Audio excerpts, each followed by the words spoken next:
నేను వచ్చాను దైత్య సామ్రాజ్యాన్ని తీర్చిదిద్దటానికి. ఇక నేను దైత్య జాతి విజయ పతాకాన్ని ముల్లోకాల్లోనూ ఎగరవేస్తాను. అందువల్ల దైత్య ప్రవృత్తిని అవలంబించి నీవు నాకు సహాయం చేయి, నాకు తోడ్పడు. నీ క్రోధము, దైత్య జాతి, సామ్రాజ్యము, నీ విజయాల సంగతి తరువాత చూద్దాం సోదరా అంధక.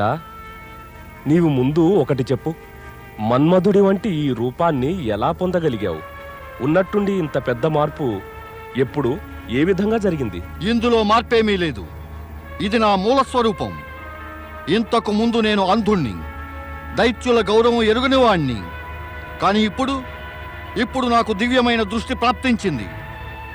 ఇప్పుడు నాకు తెలిసింది, నా ప్రయత్నాల వల్ల దైత్యుల శక్తులు చరమస్థాయిని చేరుకుంటాయి. ఇప్పటిదాకా నీవు ఆ విష్ణువును ఆరాధిస్తూ దైత్యులకు విరుద్ధంగా కుట్ర పన్నినందుకు నీకు మరణశిక్ష విధించిన అది తక్కువే. మా పినతండ్రి కొడుకువు గనక నిన్ను నేను క్షమిస్తున్నాను. ఇప్పుడు నీకున్నదల్లా ఒక్కటే మార్గం. నీవు నాకు సహాయకుడవై నాకు తోడ్పడు. లేదు, ఎన్నటికీ కాదు. నేను దైత్య శక్తికి ఎన్నడూ తోడ్పడబోయేది లేదు. దైత్యులు తమ శక్తిని దురుపయోగం కావిస్తారు, నిర్దోషులను పీడిస్తూ ఉంటారు. తమ సుఖం, స్వార్థం కోసం ప్రాణాలను సైతం తీయడానికి కూడా వెనకాడరు. దైత్యులు ఇతరులను ఎంతో కష్టపెట్టి తాము సుఖాలను పొందచూస్తారు. లేదు, నేను ధర్మాన్ని, భక్తి మార్గాన్ని కూడా విడనాడి నీకు సహాయం ఎన్నడూ చేయలేను అంధక. అంధక, ధర్మపరాయణులు, విష్ణు భక్తులు పిరికివారు కారు.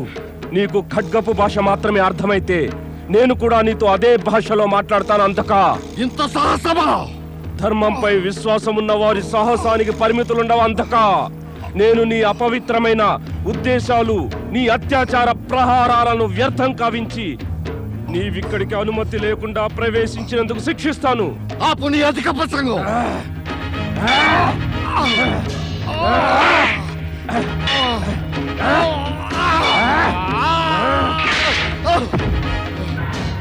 ఏం పరాక్రమము, శౌర్యము అనేవి కేవలం నీ సొంతమేననుకున్నావా? ఏం ఇప్పుడు చెప్పు, నేను నా పెద్ద తండ్రి కొడుకుతో ఎలా ప్రవర్తించాలని అంటావా? ప్రహ్లాద, నీవు ధర్మాన్ని, నీతిని పాటిస్తావు, భక్తి కలవాడవు. నీ పెద్దండ్రి కొడుకునే వధించడం నీకు శోభస్కరమా? అయితే నీకు శోభస్కరమా నీ సోదరునిపై దాడి చేయడం? అదే నిజమేమో. దైత్య ప్రవృత్తి గలవాడివిగా అన్యాయాలు, అత్యాచారాలు చేయకపోతే దైత్య ప్రవృత్తియే నాశనమైపోతుందిగా. మరి వివాదం పెంచబోకు ప్రహ్లాద. నా ప్రాణాలు తీస్తే నీకు ఏం లాభం? లాభం గురించి ఆలోచించేంత వరకే నీ జీవితం పరిమితమైంది అంధక. అయితే ఇక నేను కేవలం నీ లాభం గురించే యోచిస్తాను. కేవలం యోచించడమే కాదు, చేసి చూపుతాను. ఏమిటి? అవును, నాకు తెలుసు నీవు నీ వరాల ఉన్మాదంలో పడి చేయబూనుకున్నావు కదా చేయరాని పనులన్నిటినీ. నా చేతిలో ఓడినా కూడా నీవు చేయదలుచుకున్నవన్నీ తప్పకుండా చేసి తీరుతావు. నేనాగమన్నా నీవాగవుగా. అందువల్ల ఉచితమైన పని, నేను ఈ రాజ్యాన్నంతటినీ కూడా నీకు అప్పగించి మానసిక శాంతి, ఇంకా నా భక్తి ఆరాధనలకు గాను ఏదైనా ఏకాంత స్థలానికి వెళ్ళిపోవడమే. ఏమంటున్నావు సోదర ప్రహ్లాద? కానీ వెళ్ళబోయే ముందు నిన్ను హెచ్చరించడానికి ఒకటి మాత్రం చెప్పదలిచాను. దైత్యశక్తి పెరిగిపోయినట్లయితే ఎల్లప్పుడూ పతనము, సర్వనాశనము కలుగుతాయి. ఇక నీవు దైత్య ప్రవృత్తి యొక్క కుమార్గం విడనాడకపోతే నీకు పతనం నిశ్చయమే అవుతుంది అంధక. అంతే, నేను చెప్పవలసిన దింతే. ఓం హరి ఓం హరి హరి హరి ఓం, ఓం హరి ఓం హరి హరి హరి ఓం.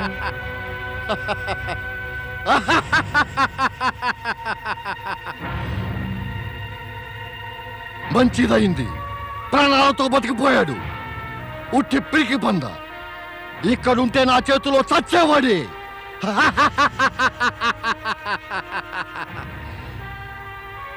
ఓరి దుష్టులారా, నా ముఖం చూస్తానే. ఈ ముఖాన్ని జీవితమంతా చూడాలి. ప్రస్తుతం నాకు జయ జయ ధ్వానాలు చేయండి, జయ జయ ధ్వానాలు చేయండి.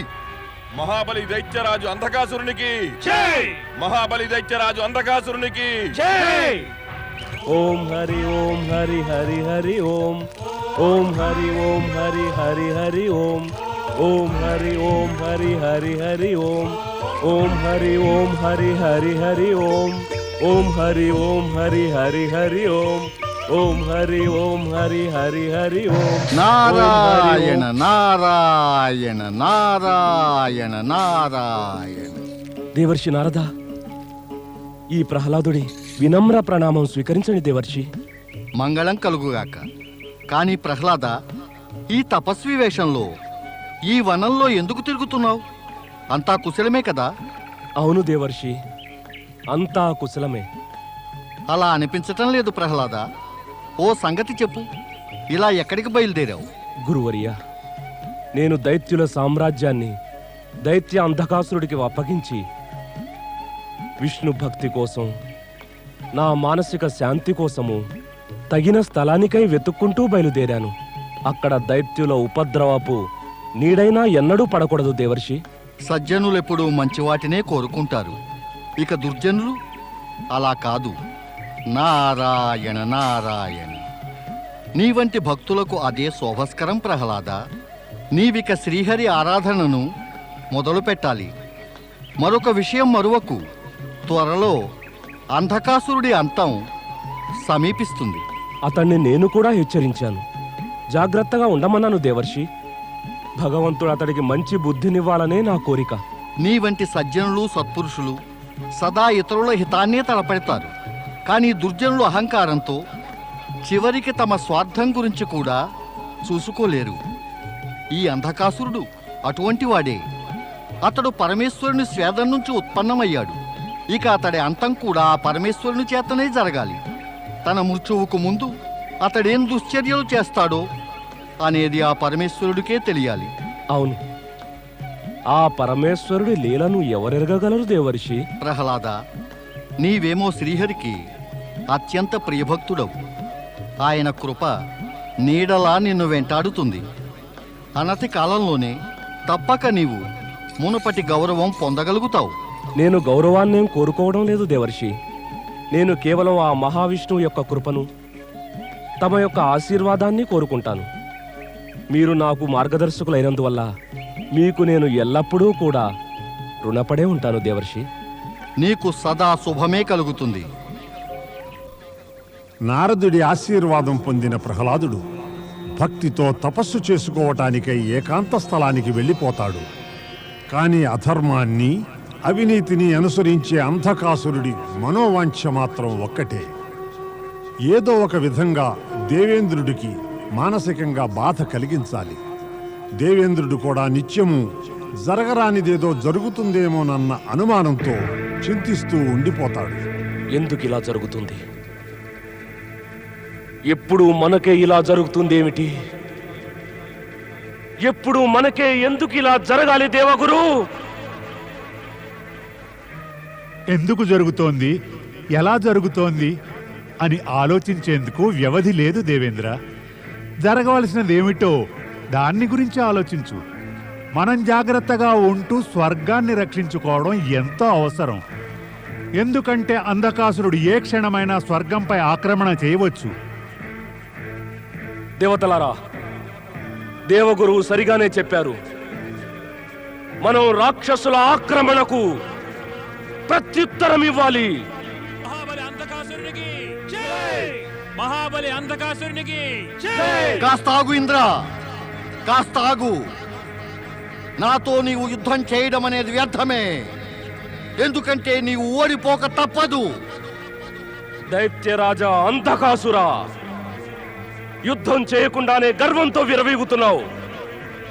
అవును ఇంద్ర, నీవు మరిచిపోరాదు.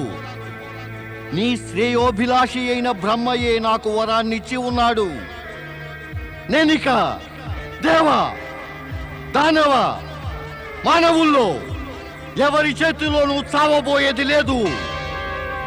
అందుకే నీకు నేను చెబుతున్నాను, నాతో నీవిలా యుద్ధం చేసి ఓడిపోతావెందుకు? నీవు గనక నాతో యుద్ధం చేస్తే ఇక ఇటు స్వర్గానికి చెందవు, అటు భూమికి చెందవు.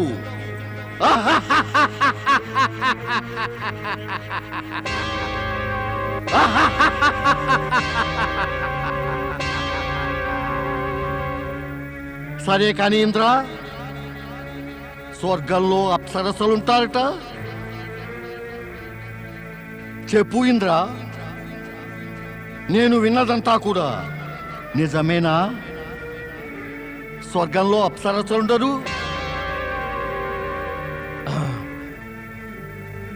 ఉంటారు. ఎక్కడున్నారు? మరి కనపడనే. అంధకాసుడు స్వర్గానికి నీ ముఖార విందం చూడటానికి రాలేదు. అతడిప్పుడు అప్సరసల సుందర వదనాలు చూడాలి.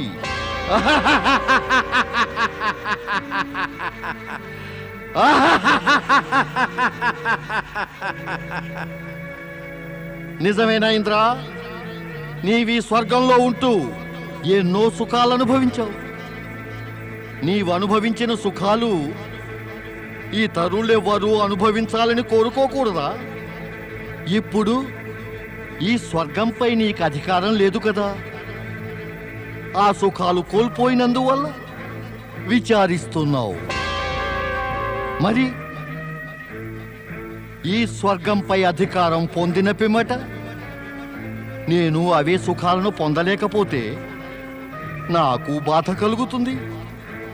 నాకలా బాధ కలిగితే నీకిక సుఖశాంతులు ఎలా కలుగుతాయి ఇంద్రదేవా?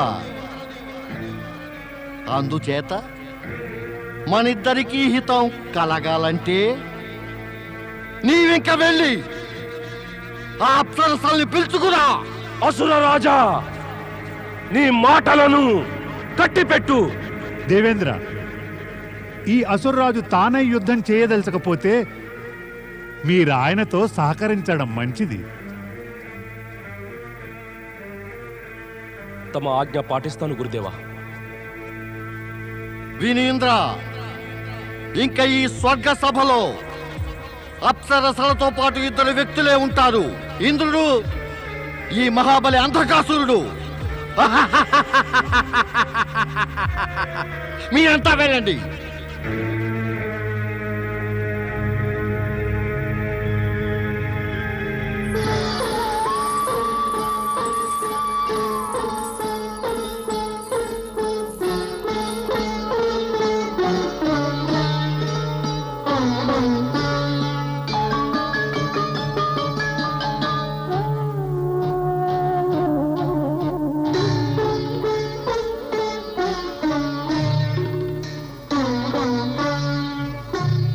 ఆహాహాహా, నేటిదాకా ఏ దేవతకు దైత్యుడికి అర్థమై ఉండదు.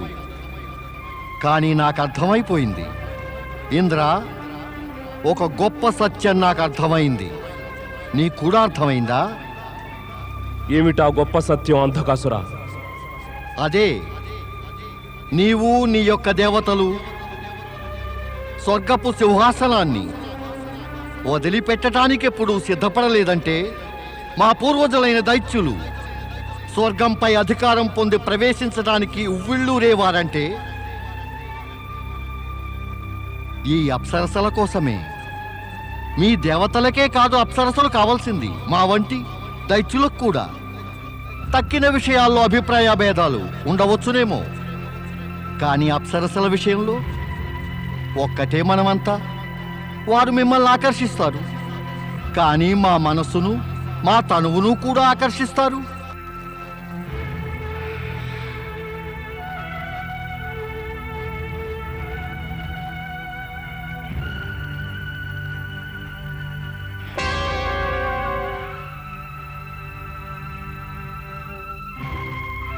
నీవు సాక్షాత్తు పరవళ్ళు తొక్కే ప్రవాహమే.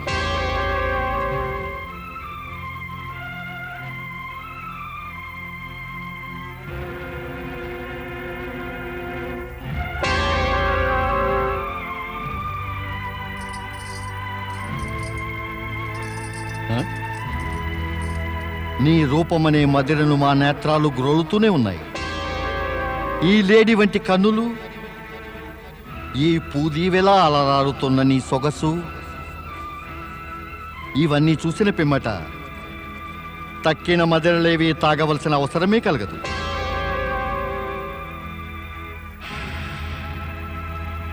అరే, ఒక కోమల పుష్పమే గంపెడు పువ్వుల భారం మోస్తున్నదే పువ్వు వంటి శరీరం. ఈ పువ్వుల భారంతో కృంగిపోతే మేము స్వర్గం దాకా రావటం వ్యర్థమే అవుతుంది. భారం మోయదలుచుకుంటే మా ప్రేమ భారాన్నే మోయరాదా?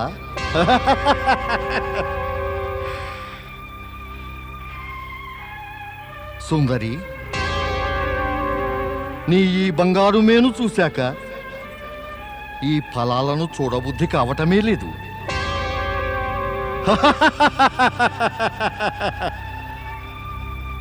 ఇంద్ర, మా రాక్షసులెప్పుడు స్వర్గంపై ఆధిపత్యం పొందినా నిన్నీ స్వర్గ సింహాసనం నుంచి వైదొలగించి స్వర్గం నుంచి వెళ్ళగొట్టారు. కానీ మేము అలా చేయబోము. కానీ అది జరగాలంటే ఇంద్ర, నీవు మాకు దాసుడవై ఉండాలి సుమా. ఒక సామ్రాట్టుకు సామంతుడైన వాడు సామ్రాట్టుకు కప్పం చెల్లించాలి. ఆ పద్ధతిలోనే నీవు కూడా నాకు కప్పం కట్టాలి. నీవు కోరుతున్న కప్పం ఏమిటి అంధకాసురా?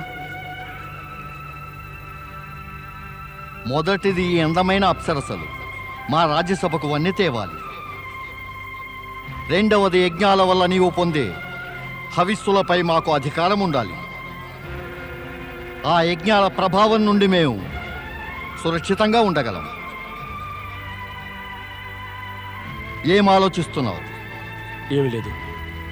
ఇందుకుగాను నేను దేవగురు బృహస్పతిని, మా దేవసభను సంప్రదించవలసి ఉంటుంది. అంతకుడెవరికి ఆలోచించేందుకు వ్యవధినివ్వడు. నీవు ఆలోచిస్తున్నావంటే నేను చెప్పినది నీకు నచ్చలేనేదన్నమాట. అది నిజమైతే మేము నిన్ను వెంటనే బందీని చేసి భూమిపై కారాగృహంలో వేయిస్తాం. మేము స్వయంగా స్వర్గపు సింహాసనాన్ని అధిష్ఠిస్తాం. మా మాటలు జాగ్రత్తగా వినింద్ర.